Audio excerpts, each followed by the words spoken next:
meus queridos do segundo ano médio, estamos aqui de novo. Vou dar de novo não, né? Minha primeira videoaula com vocês. Vamos falar sobre aquele nosso último capítulo, né? Desse módulo, para concluir, que é hidrografia, né? Que a gente não chegou a falar. Então, as aulas foram interrompidas, a gente tinha ido até o módulo 2, ou até o capítulo 3 do módulo 1. Nós vamos depois, né, quando vocês assistirem a videoaula, fazer as atividades que tá lá na plataforma e aí eu vou passar a recuperação daquele teste, tá? Que lembra que a gente ia fazer a recuperação, que quase todos tiraram nota baixa. Aí eu vou passar isso, a recuperação, aí vamos ver se a escola, como ela colocou no grupo hoje, vai fazer um dia de avaliação para fechar o primeiro bimestre. E aí a gente começa o módulo 2, ok? Saudade de vocês, saudade de nossas conversas, dos nossos debates na sala, né? E vamos seguindo aqui até isso tudo passar e a gente poder se ver novamente, né? Isso do resto todo dia para que isso tudo passe logo, gente. Eu lembro do medo que ele tava dessa doença chegar e eu até disse, não, é só uma gripe, vai pegar o pessoal, só que é uma gripe muito mais forte, né? E quando as aulas foram suspensas, eu mesma fiquei bem em choque, assim, porque o negócio era realmente muito sério. Mas vamos, né, rezar para que tudo isso passe logo, para que a gente volte ao normal. E enquanto isso não acontece, a gente vai dando continuidade por aqui, tá bom? Saudade de vocês, vamos começar a hidrografia. Beijão.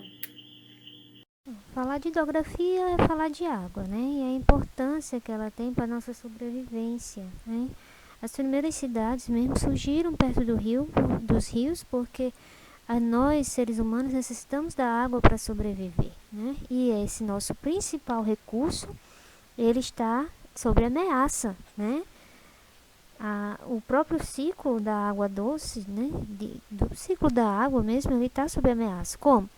Pela devastação das florestas, né, que pode diminuir a evaporação, pela ocupação dos terrenos montanhosos, ou devastação das margens dos rios, que pode eliminar fontes de água e dificultar o acesso a elas também, a própria urbanização, né, gente, que é uma consequência da impermeabilização do solo, né? Vou falar de novo, impermeabilização do solo, agora sim, podem levar a água das chuvas, né, e se misturar com a água de esgoto e assim poluindo cada vez mais essa questão.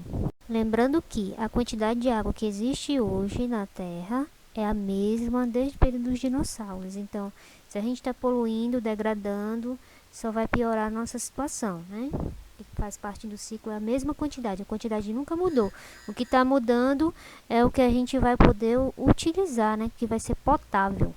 Vamos passar agora para analisar as bacias hidrográficas do Brasil, né? O nosso país tem a sorte de estar sobre um clima úmido, né, em seu maior território, e ser muito vasto. Então, a nossa, né, hidrografia contém muitos rios extensos, muitos rios caudalosos, né? Tirando ali uma parte do Nordeste, que tem uma questão mais de deficiência, mas no geral nós fomos bem agraciados com a parte hidrográfica. Nós vamos destacar 3, tá? Começando pela bacia amazônica, que é a maior bacia hidrográfica do mundo, né, gente? Tem 7 milhões de quilômetros quadrados. É o maior rio do mundo, né? Tanto na questão de quantidade de água quanto de extensão. É a bacia amazônica e ela cobre 46% do território brasileiro. Nasce lá nos Andes, mas a maior parte dela está dentro do nosso território, né? A bacia do Araguaia-Tocantins é uma bacia mais central e tem sua foz próxima ao rio Amazonas, né? Por isso, durante muito tempo, ela foi incluída na bacia amazônica, né? No rio Araguaia situa-se numa ilha fluvial, a maior ilha fluvial do mundo, que é a ilha do Bananal. A bacia do São Francisco, né, que nasce lá em Minas Gerais e deságua no Oceano Atlântico, tem mais de 3.000 quilômetros, né? Depois da divisa do estado de Sergipe e Alagoas, ela interliga vários estados e recebeu o nome de Rio de Integração por conta disso, né? Por causa dessa interligação que ela passa por vários estados.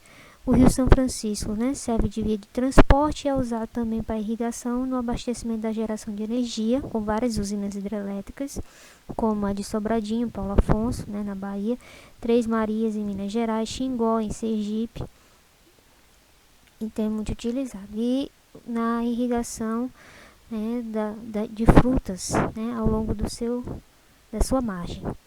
E por fim, a Bacia do Prata, que é formada pela junção da bacia do Rio Paraná, Paraguai e Uruguai, tem mais de 3 milhões, né, e 140 mil quilômetros quadrados, quase a metade do território nacional, mas ela também pega a Argentina e o Uruguai ali, né. O maior rio da bacia é o Paraná, que nasce em Minas Gerais e percorre mais de 4.018 quilômetros até o Rio da Prata, na fronteira com a Argentina e com o Uruguai.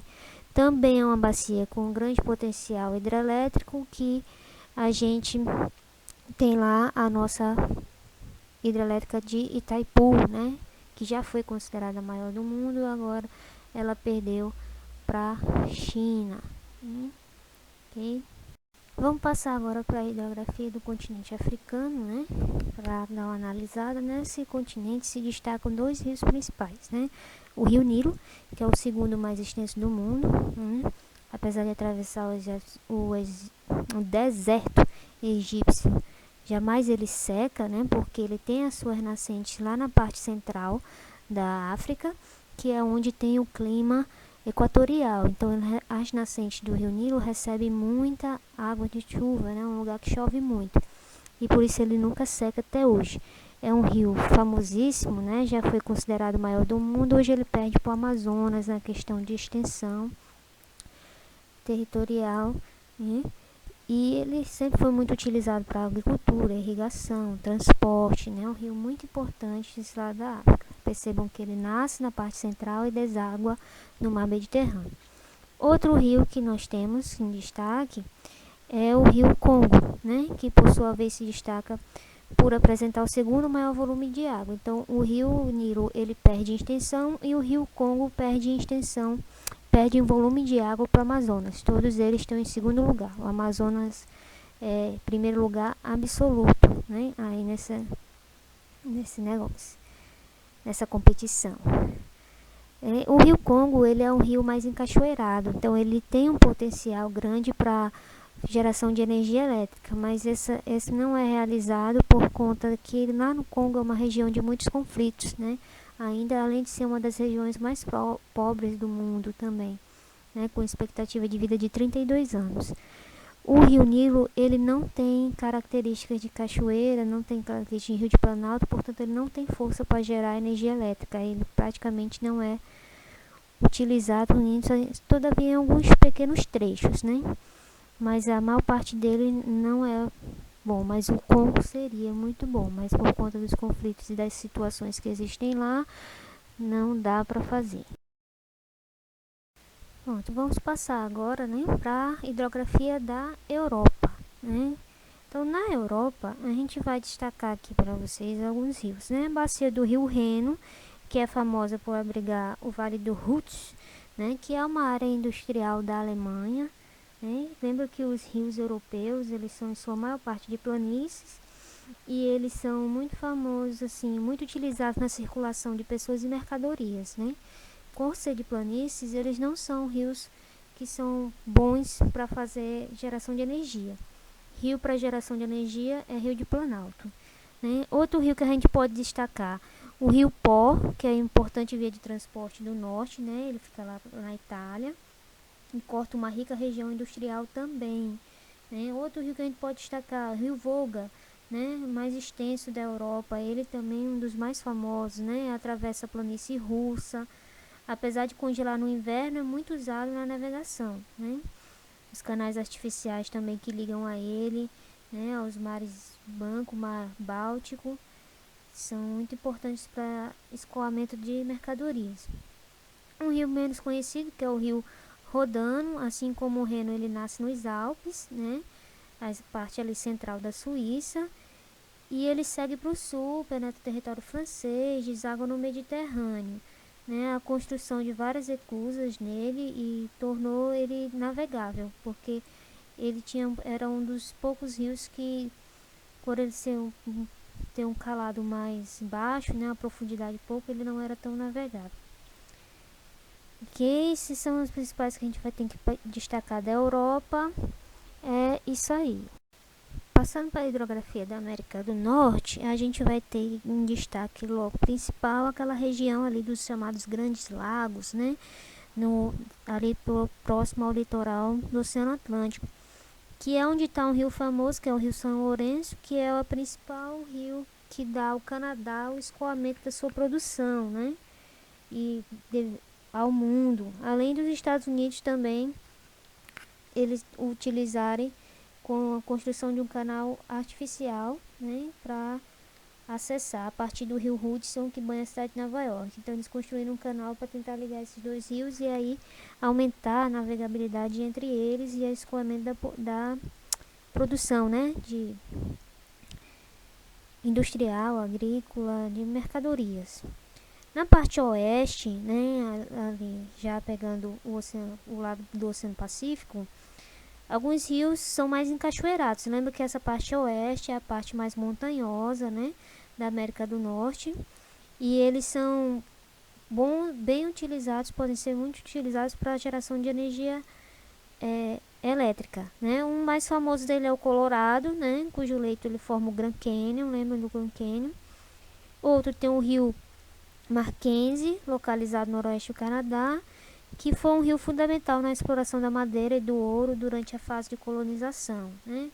Aí destaca também o rio Yukon, né, que corta o Alasca, foi o principal via de povoamento para essa região. E na parte central, que o relevo é mais baixo, né, e plano, os rios que compõem são o Mississippi, né, famosíssimo, utilizado na hidrografia de transporte, na produção dos cinturões agrícolas americanos, né, os famosos belts, né. Então o Mississippi é muito utilizado para o escoamento da produção agrícola. Vamos passar agora para os rios, a hidrografia da Ásia, né. A Ásia ali pegando aquela parte central que a gente viu na aula passada, que é uma região mais árida, lembra o prolongamento do deserto? Lá existem apenas 3 rios, né, que é o Jordão, o rio mais antigo, bíblico, né, que tem a sua nascente nas colinas de Golã, que é um território sírio, mas que hoje já foi dominado por Israel, né. Israel que tem uma deficiência grande em abastecimento de água, por isso ela protege esse rio mais do que ouro, né? E ela já invadiu a Síria e agora ela domina também as nascentes do rio Jordão. O rio Tigre e o rio Eufrates, eles nascem na Turquia, né? Cruzam a Síria e o Iraque e desembocam nos canais Chat e Al-Arab, né? No Golfo Pérsico.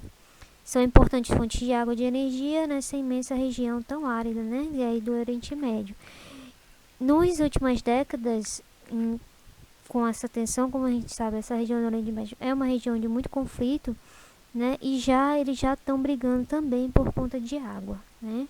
Então só vai aumentar.